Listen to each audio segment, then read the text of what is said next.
Insider report বলছে রকস্টারের গল্পটা প্রচণ্ড ভিন্ন এবং রকস্টার সিনেমাটা ভীষণ উন্নত মানের তৈরি করবার চেষ্টা করছে Rockstar team. Megastar Shakib Khan এমন একটি নাম, যে নামটা প্রযোজকদের কাছে মানি ব্যাক গ্যারেন্টির একটি নাম। কেন বলছি আমি এই কথাটা? প্রযোজকেরা মেগাস্টার শাকিব খানের ছবিতে লগ্নি করলে তারা জানে যে যদি একটা ভালো মানের সিনেমা দর্শকের কাছে প্রেজেন্ট করা যায় তাহলে শিওর শট সেই বাজেট তো উঠে আসবেই এবং প্রযোজক কিন্তু লাভবান হবেন।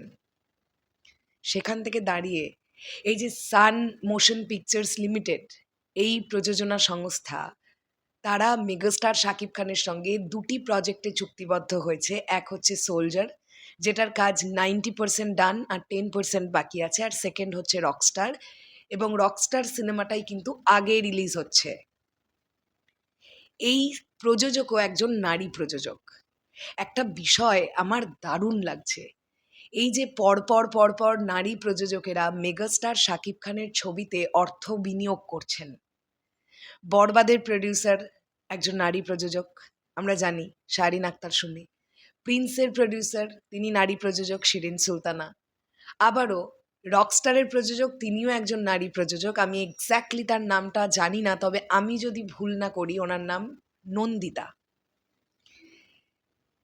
তো আজকে সোশ্যাল মিডিয়ায় যে ছবিটি ভাইরাল হলো, যে মেগাস্টার শাকিব খানের বার্থডে সেলিব্রেট করা হচ্ছে এবং একই ফ্রেমে দেখতে পাওয়া গেল মেগাস্টার শাকিব খান এবং নারী প্রযোজককে।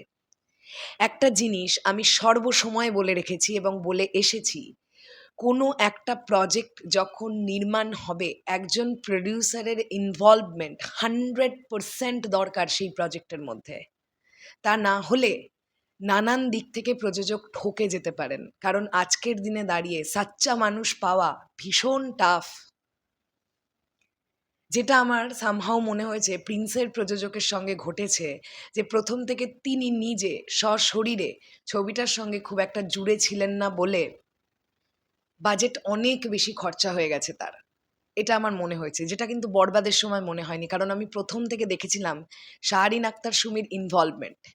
এবং আমার মনে হলো এই যে নারী প্রযোজক রকস্টারের যে ভদ্রমহিলাকে দেখতে পাওয়া যাচ্ছে, আমার মনে হয় তিনি প্রথম থেকে ছবিটার সঙ্গে জুড়ে থাকবেন। আর এই যে সান মোশন পিকচার্স লিমিটেড, এনারা এর আগে ছবি প্রডিউস করেছেন এবং ব্যবসা সফল সিনেমা প্রডিউস করেছেন। আমি যদি ভুল না করি মেগাস্টার শাকিব খানের সঙ্গে এটা তাদের প্রথমবারের জন্য কাজ এই প্রোডাকশন হাউসের।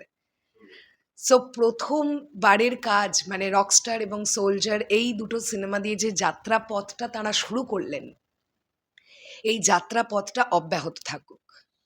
এই প্রডিউসারকে দেখে আমার মনে হয়েছে তিনি ছবির সঙ্গে জুড়ে থাকবেন, যেটা একজন প্রযোজকের জুড়ে থাকাটা খুবই জরুরি।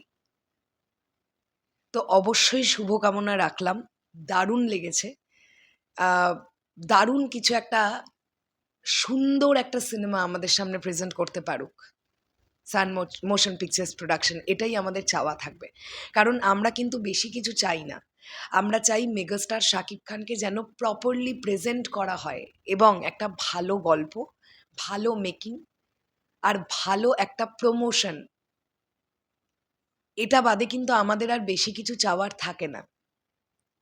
তাই আজকের ডেটে দাঁড়িয়ে আমার এটা সামহাও মনে হচ্ছে রকস্টারের ফার্স্ট লুক ড্রপ করার পরে যেভাবে বাকি প্রত্যেকটা সিনেমা সোশ্যাল মিডিয়া থেকে অলমোস্ট নিশ্চিহ্ন হয়ে গেছে, আমার এটা ধারণা কুরবানি ঈদে এই রকস্টার সিনেমাটা কিন্তু একাই খেলে দেবে ভাই।